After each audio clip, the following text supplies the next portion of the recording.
कलीम भाई, आज आपने जो है तो यहाँ पर एसआईआर के ताल्लुक से जो है तो कैंप शुरू करने जा रहे हैं, आप क्या बोल रहे हैं?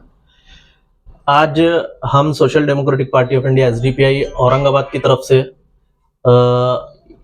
एसआईआर को लेकर यहाँ पर जो है तो हमारे ऑफिस को एक हेल्प सेंटर के तौर पर हम जो है तो अवाम को सर्विस देने के लिए आज से इसको खोल रहे हैं। एसआईआर के अंदर जैसा अब तक जो प्रोसेस चल रहा है, अभी इनिशियल स्टेज है और इस स्टेज के अंदर जो है तो गवर्नमेंट ने अभी तक जो है तो ऑफिशियली डेट्स अनाउंस नहीं किया है। सिर्फ एक अप्रैल मंथ से जो है तो महाराष्ट्र के अंदर एसआईआर होगा करके गवर्नमेंट का एक स्टेटमेंट है, लेकिन अभी डेट फाइनल नहीं है। कलेक्टर साहब का भी जो स्टेटमेंट आया था उसके अंदर भी यही कहा गया है, लेकिन मैपिंग का जो है तो प्रोसेस शुरू हो चुका है।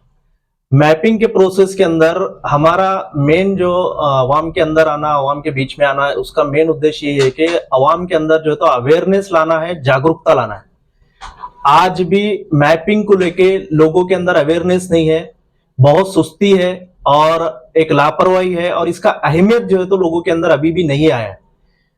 तो कम से कम हम जो है तो जो टेक्निकल इश्यूज है, टेक्निकल इश्यूज के अंदर, टेक्निकल प्रॉब्लम्स के अंदर गुफ्तगू करना, बहस मुबाहिसा करना, इससे ज्यादा जो है तो हरकत की जाए।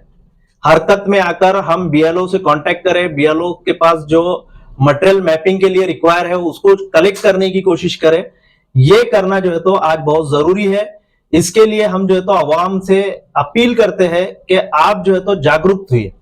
देखिए, बहुत सारी बातें हैं, हम भी अगर हम ऑफिशियली हमारा एसडीपीआई का स्टैंड अगर हम बताएंगे एसआईआर को लेकर, तो हमारा ये बोलना है कि ये जो एसआईआर किया जा रहा है, ये एसआईआर बिल्कुल अवाम के ऊपर जो है तो एक बर्डन है, अवाम के ऊपर एक बोझा है।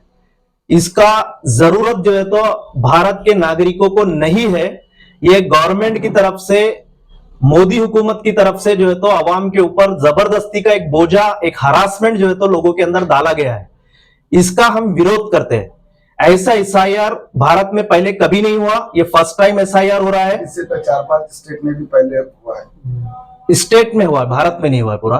वो एसआईआर फर्स्ट टाइम हो रहा है पूरे इंडिया में। इससे पहले 2002 में जो हुआ है वो सिर्फ रिवीजन था, वो एसआईआर स्पेशल रिवीजन नहीं था, वो सिर्फ एक रिवीजन था।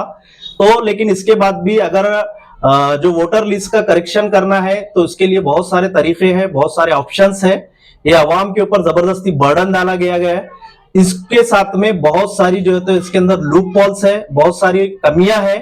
वो कमियां अगर मिसाल के तौर पर हम समझा जाएंगे तो अभी 2002 की लिस्ट में बहुत सारे लोगों का नाम नहीं है, जबकि वो लोग 94 से 95 से वोट करते आ रहे हैं, लगातार करते आ रहे हैं। आज तक वो लोग जो है तो वोट कर रहे हैं। अगर 2002 के अंदर ये रिवीजन हो चुका था तो 2002, 2003, 2004 इस वक्त में ही जो लोगों के नाम उसके अंदर कट गए थे वो उसी वक्त जो है तो डी वोटर हो जाना चाहिए था। लेकिन 2026 के अंदर आने के बाद उनको मालूम पड़ रहा है कि 2002 के अंदर जो रिवीजन हुआ है उसके अंदर उनका नाम नहीं है। और उसूलन देखेंगे तो इसके अंदर लूप होल, समझिए कितना बड़ा लूप होल्स है। 2009 के अंदर भी वो लोग वोट करें, 2014 के अंदर भी वोट करें, 2019 के अंदर भी वोट कर रहे हैं, 24 के अंदर कंटिन्यू वोटिंग करते आ रहे हैं वो लोग। उनको डी वोटर 2002 के अंदर लिस्ट में नाम नहीं है बोल के जब नहीं किया गया, 2026 में आने के बाद मालूम पड़ रहा है उनको कि वो जो तो डी वोटर हुए। ऐसे अनगिनत जो है तो लूपहोल्स है जिसके अंदर कोई तर्क नहीं है, कोई लॉजिक नहीं है।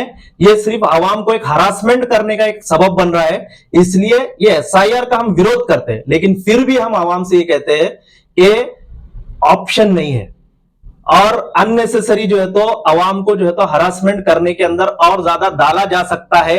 ये एसआईआर खत्म होने के बाद अगर हमारे नाम जो है तो डी वोटर लिस्ट के अंदर आ जाएंगे। डी वोटर होने से बचना है किसी भी हाल के अंदर जो है तो हम अवेयरनेस लाकर अपने आप को एजुकेट करके अपना, अपने घर वालों का, अपने फैमिली वालों का, अपने मोहल्ले के पड़ोसियों का और जितने हमारे से मुंसलिक लोग हैं उन सब के अंदर एक अवेयरनेस लाकर हम जो है तो सबसे पहले एसआईआर के प्रोसेस को कंप्लीट करने के लिए सबसे पहले अभी जो है तो मैपिंग चल रहा है। मैपिंग के बाद असल एसआईआर का प्रोसेस जो है तो शुरू होने वाला है। उसके अंदर भी हम लोग जो है तो अपना फॉर्म जो है तो फिलअप करके वोटर बरकरार रहे, डी वोटर होने से बचे, ये जो है तो हम आवाम से अपील करते हैं। अभी भी बहुत सारे लोगों में जो है तो जन जागृति नहीं है, जैसा कि movement of peace and justice for welfare आ गया, जमात इस्लामी हो गई और दीगर जो एनजीओज है वो जो है तो इसके लिए अभी काम कर रहे हैं जन जागृति कॉर्नर मीटिंग लेके। तो आपका भी कोई ऐसा प्लानिंग है? बिल्कुल, हम अभी आवाम के अंदर जाने वाले हैं।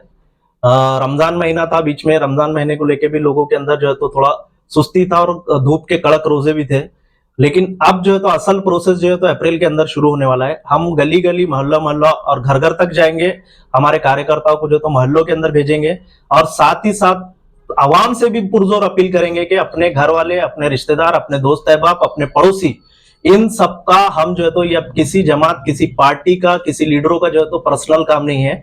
इसको एक टीम बन के एक इज्तिमाइयत के साथ में जो है तो हमको करना पड़ेगा और ज्यादा से ज्यादा लोगों को डी वोटर होने से बचाने के लिए बहुत छोटी छोटी चीजें हैं। हम देख रहे हैं कि हमारा एक 10-15 दिन का एक्सपीरियंस आया है, उसके अंदर लोगों को बहुत छोटे सा एक सोल्यूशन है, लेकिन उन्होंने जो है तो महीने भर से 15-15 दिन से परेशान है। तो ऐसा एक जो है तो टीम वर्क करके इज्तिमाइयत के जरिए से हम जो है तो ये छोटे छोटे मसलों के जरिए से हल करके हम SIR का ये प्रोसेस कंप्लीट कर सकते हैं। इसमें एक चीज देखने में आई है, खासतौर से उन्होंने न्यूज वगैरह भी किया, तो जो पुराने राशन कार्ड, वो सॉरी पुराने जो इलेक्शन कार्ड है, एम्प्टी वाले इलेक्शन कार्ड है, उनके नाम सर्च नहीं हो रहे वहां पर। यही बताऊं मैं, ये लूप होल्स की जो बात किया मैं, यही लूप होल्स है इसके अंदर। ये जो बहुत खामियां जिसके अंदर हम बता रहे हैं, ये खामियां है SIR का, इसीलिए बोल रहे हैं हम ये जो है तो ये प्रोसेस जो है तो आवाम के लिए हरासमेंट वाला है। एक्चुअल में हमने स्टार्ट में ही सबसे पहले जब SIR का अनाउंसमेंट पूरे इंडिया में 5 स्टेट के अंदर किया गया, उसी वक्त SDPI ने ऑफिशियली कहा था कि ये जो है तो NCR का एक जो है तो बैकडोर है और साथ ही साथ ऐसे कोई प्रोसेस को इंडिया की आवाम को जरूरत ही नहीं है। ये जानबूझकर जो है तो हरासमेंट में डाला गया है, परेशानियों में डाला गया है, इसलिए ऐसा प्रोसेस को जो है तो विरोध होना चाहिए। विपक्ष पार्टी अफसोस के साथ में आज खामोश बैठी हुई है, तो हमारा ये मानना है, लेकिन फिर भी गवर्नमेंट ने अब इसको लाया है तो अब हम इसको सोल्यूशन के तौर पर लेके हल करेंगे। आखिरी तारीख को लेकर लोगों में बहुत प्रश्न उठ रहे थे, 31 मार्च आखिरी 31 मार्च एक्चुअल में जो है तो जो BLOs है उनका ट्रेनिंग हुआ है अलग अलग, और वो ट्रेनिंग अभी भी चल रहा है। वो ट्रेनिंग के अंदर BLOs को ये कहा गया है कि आप अपने तौर पर जो है तो मैपिंग का प्रोसेस शुरू करिए और कोशिश ये करिए कि अप्रैल के पहले अपने अपना जो यादी आपको दिया हुआ है उसका काम आप कंप्लीट करें, ताकि जब फॉर्म आएगा वो फॉर्म भरने के वक्त में आपके ऊपर बर्डन नहीं होना करके वो उनको एक प्रोसेस दिया गया है। लेकिन ऐसा ऑफिशियल डेट गवर्नमेंट की तरफ से नहीं है। असल जो SIR है वो अप्रैल में ही शुरू होने वाला है। लोगों में NRC दोनों में लेके बहुत डर है लोगों में। देखिए NRC और CAA का भी जो मामला आया है, उस वक्त भी हमने बोला था आवाम को कि आपको पैनिक होने की, डरने की जरूरत नहीं है। हम भारत के नागरिक हैं और संविधान हमको ये बताता है कि जो भारत के अंदर पैदा हुआ है वही जो है तो भारत का नागरिक है। हम भारत के अंदर जो है तो पैदा हुए वाले लोग हैं, हम यहाँ के रहने वाले लोग हैं, हम यहाँ के नागरिक हैं। किसी हुकूमत के अंदर, किसी के अंदर ये दम नहीं है कि जो है तो वो हमारे नागरिकता छीने। ये तकलीफ लोगों को हरासमेंट करने, परेशान करने, लोगों को जो है तो अलग अलग तरीके से जो है तो एक गुलाम बनाने का प्रोसेस भाजपा की तरफ से किया जा रहा है। इसलिए ये जो है तो काले कानून के जरिए से और बहुत से गलत प्रोसेस के जरिए से जो है तो आवाम को परेशानी में लाने का काम ये लोग कर रहे हैं। हम ऑलरेडी एक 10-15 दिन से पहले से ही जो है तो रमजान के फौरी बाद से जो है तो मैपिंग का काम करने का काम शुरू किए हैं। हमारा ऑफिस मिनिमम 5 बजे यानी असर की बात से 6 बजे से रात में 10 बजे तक आवाम को फिजिकली यहाँ पर ऑफिस पे आप विजिट करके कुछ भी आप क्वेश्चन कर सकते हैं। उसके अलावा हमने एक 15 लोगों के नंबर जारी किए। ये लोग अलग अलग मोहल्लों के अंदर है, अलग अलग एरियो के अंदर है पूरे औरंगाबाद में। आप उनसे कभी भी कांटेक्ट कर सकते हैं, किसी भी मसले के अंदर या किसी भी तरीके से टेक्निकल इश्यू है, वो इश्यू को वो खुद सॉल्व करने की कोशिश करेंगे। अगर वो सॉल्व नहीं कर पाए तो आपके सवाल को एक्सपर्ट के जरिए पहुंचाकर उनसे राय मशवरा करके आपको इत्मीनान बख्श जवाब देने का और आपके मसले का हल करने की कोशिश जो है तो करेंगे हमारे कार्यकर्ता।